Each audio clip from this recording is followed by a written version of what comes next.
One of the greatest rivalries in Irish sport at the moment is, of course, Cork and Kilkenny's in the Camogie. Aoife Murray, you're captain this year, and the rivalry goes on to another chapter. Yeah, I suppose it goes on to another year. Look, I suppose rivalries are great to have in sport, and it kind of builds it up to be a great final, to have ourselves in Kilkenny in it. Everybody else probably enjoys it more than ourselves in Kilkenny at this stage. You've been playing with Cork for a long time now. You're captain, your brother is also the manager. That must bring, I use the word, responsibilities, different dynamics, different thought processes for yourself? No, I suppose not really. You know, we've always had captains in Cork, but there's been a huge amount of responsibility passed down to other players and to the team at large, and I think that's how we've done it as well this year, that okay, I'm captain, my job really is to pick heads or tail if I'm asked, and that's kind of really the extra responsibilities. I have girls who will always talk in the dressing room, and I have girls that will always do the business on the pitch, so you know, it's a great honour for my family. Hopefully we can do them proud. It's a different dynamic though, I'm assuming. I can only imagine if I was playing and my brother was manager, and if I wasn't always agreeing with him, I might feel that I was able to say something, whereas I wouldn't if there was no relation there. You know what I mean? That kind of thing. Do you ever feel like, are you picking on me because you're my brother, or are you able to park that? I think, look, Paddy's trained me from under 18 up to senior in club, so we're used to that dynamic. I think sometimes I forget and I do say what I think to him, but I think any other manager that's had me over the years probably would say I would have done the same. I would have done the same with them. Now, I suppose the advantage is I know the man will look under every stone for whatever possible advantage that we could get, and that he'll certainly look at absolutely everything on a preparational point of view. So, you know, there's that side to it too, where I can kind of sleep safely and soundly at night.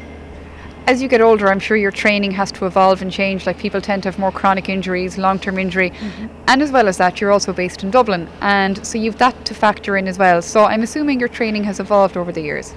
Yeah, and look, I think I suppose every year when you get a little bit older, you have to maybe concentrate on other parts of your game. For me, obviously, recovery is extremely important. Especially if I drive down and then drive back up on the one night, takes a lot longer for the body to get back up. But yeah, I think if you've got good coaches, they'll adapt it as well for you, and they might always keep an eye on you in one particular part of training to say, listen, actually just don't do this. You know, just take it easy, yeah, you every year you adapt, but it makes it more interesting because every year is not the same then. One thing that's been interesting for us is this rivalry that you guys have had going with Kilkenny now in recent years. The semi-final that you had, Kilkenny had, and then you guys had as well, they weren't that challenging games. Is there a bit of a worry that you could perhaps come into this final a little bit not firing the way you want to be, just because, and it's no disrespect to Tipperary, but they didn't give you the competition or the challenge you probably needed before you faced Kilkenny? Well, look, I suppose they did give us a massive challenge in that first half. In fairness to them, they really kind of wore their heart on their sleeve, and they worked extremely hard, and we were 3 points up only at half time. I think it was 9 points to 6, so no, there was a serious challenge in that first half, and okay, we pulled away in the second half.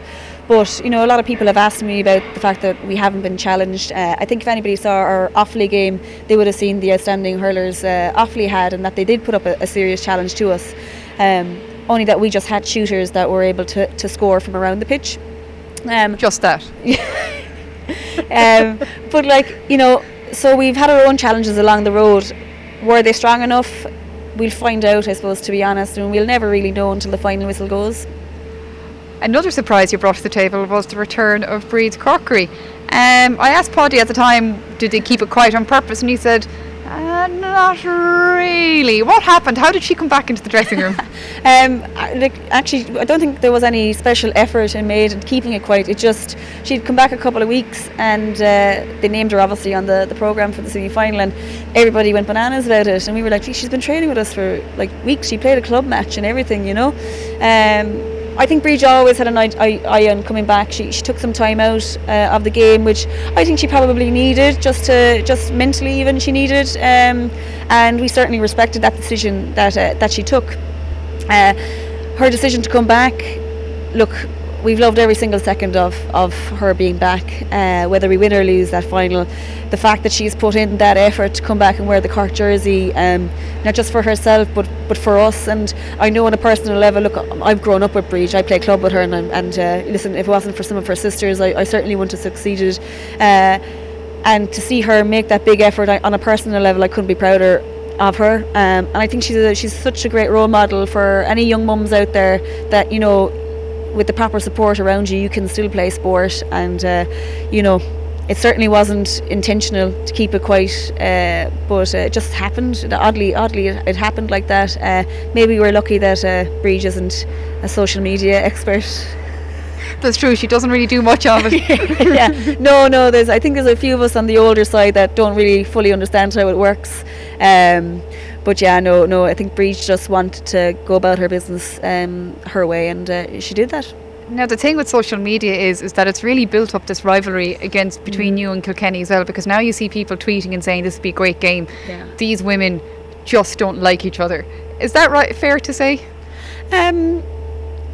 Like you've two different aspects. You've got the pitch rivalry, and then you get to meet them off the pitch. And you know, I never got to meet them really, because I think I'm just too older that I didn't go to college with them. But I got to know a few of them when we went to Madrid last year on the All-Star trip, and that was it was great just to see the other side of them, because you can get so blinkered and focused in on this one particular side to a person that you actually forget that there's this whole other personality going on behind it. And you know, I ended up getting on great with them, probably too well at times. And look, we'll go out there and we'll have, I suppose, equal respect for each other, but we'll also both be working to make sure that we're the team that's celebrating.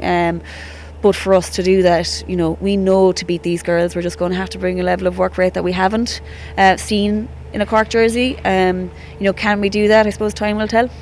I think actually it's a really healthy way to have it. It's healthy for the game, it's healthy for the promotion of the game, and it ensures that both teams are going to come out here on All-Ireland final day and you're going to go for it. Yeah, well, I suppose we know that if we don't give 100%, then we're not going to win. And I'm sure Kilkenny are probably in the exact same boat. If they don't play their game plan, if they don't give 100%, then, you know, they're going to find it difficult. And there's a lot of comfort actually knowing that. So, like, you know, you can simplify it by saying we know that if we don't give 100% and a work rate that we haven't shown all year, then we won't be at the races. And that's just how good Kilkenny are. And at the end of the day, you know, I'm a supporter of the game. And when I see them play, like, they play lovely, lovely hurling. And when they do break out of defence, you know, they're absolutely devastating. So we know that we've got probably the strongest and toughest challenge ahead of us. But, you know, that's a great place to be in as well.